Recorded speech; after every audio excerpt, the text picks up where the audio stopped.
Hey, it's Mike here, and today, comebacks for when vegans are under attack. Yeah, this is part one of my unofficial series, Vegan Boot Camp, to help vegans survive any social situation.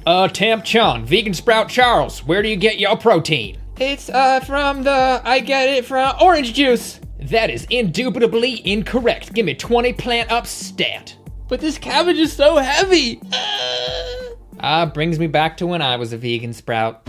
But the holidays are upon us now, and you know what that means. It means there's going to be a lot of awkward situations with non-vegan family members, and well, some may be well-meaning questions, some will also be personal attacks. So we're going to look at 10 quick comebacks to common questions that you might get in general or over the holidays. And no, these aren't going to be yo mama's so fat type of comebacks. These are going to be somewhat respectable responses that will hopefully make the person think a little bit. Sadly, you can't always just hold up a study, so I'm going to try and keep the studies to a minimum and the logic to a maximum. This way you can be prepared in the field. I also want to be focusing on quick responses here, because if you take a lot of time and you don't get your point across, well, this is pretty much what happens. Oh, you're the vegan? Well, I heard that plants feel pain, so you might as well keep inflicting pain to animals. It's funny you say that, because, well, I guess you got to back up a little bit to, vegan was coined in 1944 by Donald Watson. Yeah, that's great. Well, where are the lactations around here? Oh, there's the cheese. All right, enough rambling. Let's get to number one, the most commonly asked question ever, and that is, where do you get your protein? Now, here's how I like to answer that question. Funny you ask, because according to studies, vegans actually have higher levels of blood protein than omnivores. That means I should be asking you where you get your protein. And then if they're like, I don't believe you, you can be like, here's a graphic that I downloaded from Mike the Vegan's video that I'm watching right now that shows you exactly what the protein levels are and the quote from the study and the study reference. Yes, there actually is a link below that you can click and save that image to your phone, but they might be wondering specifically what plants all this protein is coming from. And firstly, you can say that plants have all the essential amino acids and you can easily meet your daily amount, but they're more dense in plant foods like nuts and legumes. And there are many more ways that you could respond, which will be great, but let's move on to number two. Well, I heard that plants feel pain, so you might as well keep inflicting pain to animals. Here's how I like to briefly answer that. No, I'm just kidding. Plants do not have a central nervous system, and there is no scientific evidence that they experience suffering. While they may react to damage chemically, like ethylene gas being emitted when you mow the lawn, this does not mean they are suffering and is more like the melanin being released when the sun hits our skin. It doesn't mean it's pain. Furthermore, even if you do believe that these plants are suffering, by eating animals, you're also responsible for all of the plants that those animals ate. So you're not just responsible for the pain of the animal that you ate, you're responsible for the pain of all of the plants that the animal ate every single day of its life. You are a horrible, pain-inducing psychopath. Don't say that. Okay, number three is, I heard that vegans can't get enough of blank nutrient, of iron, or whatever it is. I have yet to see anybody still be concerned after this response. Ahem, here is your copy of the Academy of Nutrition and Dietetics position on vegetarian diets. They state that adequately planned vegan diets are suitable for all stages of life, and that is coming from the world's largest organization of nutritional professionals. That's your copy, hold on to that. Or you can be like, that's funny, the homepage on my mobile browser is actually the Academy of Nutrition and Dietetics. Okay, you don't have to be that condescending about it, but another option is if you've done Chronometer, you can snapshot your results and be like, here, this is how much nutrients I get.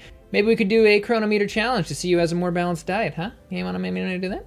All right, now number four, canines though. Because I have these canines right here, I am designed to be a human predator meant to rip apart flesh. I tend to respond with, actually, our canines are more or less flat and completely incapable of tearing through flesh. Furthermore, not only are there plenty of herbivores with massive canines like gorillas and even hippos, but we have a ton of herbivorous traits like no claws and a crappy sense of smell. But in the end, it's just an appeal to nature fallacy, the idea that because something happens in nature, we should do it, and that is just completely wrong morally, and so forth. So let's move on to number five. Vegans think they're so superior, which is hypocritical because they're always up on a high horse, and riding horses is animal exploitation. Here's a response that could work on certain people, but probably won't work on most people. Do you feel morally superior to serial killers?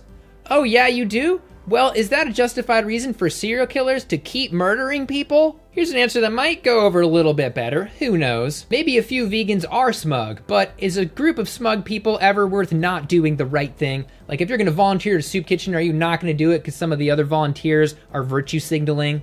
Just do the right thing, and then they slap you. Now for number 6. Animals aren't sentient. They're like rocks that happen to be moving. Would you like to see my rock collection? I think this is the best response. Have you heard of the Cambridge Declaration on Consciousness, where a group of great minds, including Stephen Hawking, got together and concluded that animals are in fact conscious? Would you like me to read from the conclusion? No! The weight of evidence indicates that humans are not unique in possessing the neurological substrates that generate consciousness. Non-human animals, including all mammals and birds, and many other creatures, including octopuses, also possess these neurological substrates. Substrate. Does that mean, after all these years, yes, I did love that Billy boy. Sometimes your comebacks might bring up some deep things for people, but let's move on to the next one, number 7, which is animals are humanely slaughtered, so it doesn't even matter. Just like how you think it wouldn't be humane if somebody knocked you upside the head and killed you against your will, animals cannot humanely be killed against their will, especially when you consider that most are killed at the human equivalent age of toddlers. For example, when a bull could live up to 20 years naturally, they are generally slaughtered at a little over 1 year old. And furthermore, I bet what people tell you is humane is actually not up to your standard, and you can watch the movie Dominion to see just how completely horrible the humane animal farming industry is. Now on to number 8. Up. No, I got it. I got a really original one for this vegan right here. What if you were stranded on a deserted island? You'd have to eat animals. Well, actually, I think I'd just eat you. There's way more meat on you than any animal on any of these islands. Okay, maybe don't do that, but one response that I actually do think makes people think sometimes is, well, if there are animals on this island, they have to eat something, so I'll just eat what they're eating. I'll have what you're having, little monkey guy. I'm a howler monkey. Did they send another vegan? Ugh.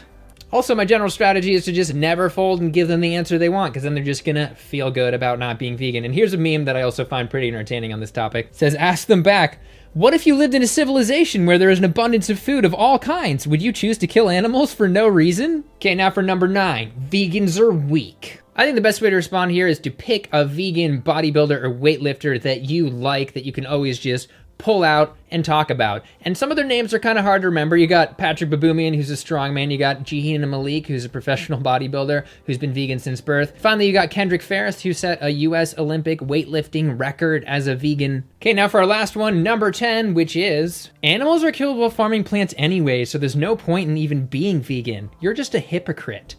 Ha ha ha, no. Well, actually, animal farming causes more deaths from the animal that you're literally paying to kill, as well as the deaths through farming, because livestock are fed a ridiculous amount of grain, according to the FAO, up to half of the world's grain. And if you decided to put it on your phone, you can mention that Animal Visuals has made a direct comparison showing that the animal deaths per calorie are higher in animal foods than they are in plant foods. And finally, nobody's gonna be perfect. We still live on a planet and you're still gonna have an impact. It's about being better. Okay, so maybe you biffed one of your answers on these. I actually have an in-depth video on almost all 10 of these topics that you can share with them, which will go into more detail and have all the sources in the description. Finally, I wouldn't expect super positive reactions to any vegan-related question, because the only way that someone who's asking you a question about veganism is gonna be happy if you go, oh my, your inquisitive question has led me to renounce veganism. Pass me that steak. And simultaneously, you're probably gonna only be happy if they're like, oh, that was such an amazing answer, I'm gonna go vegan now.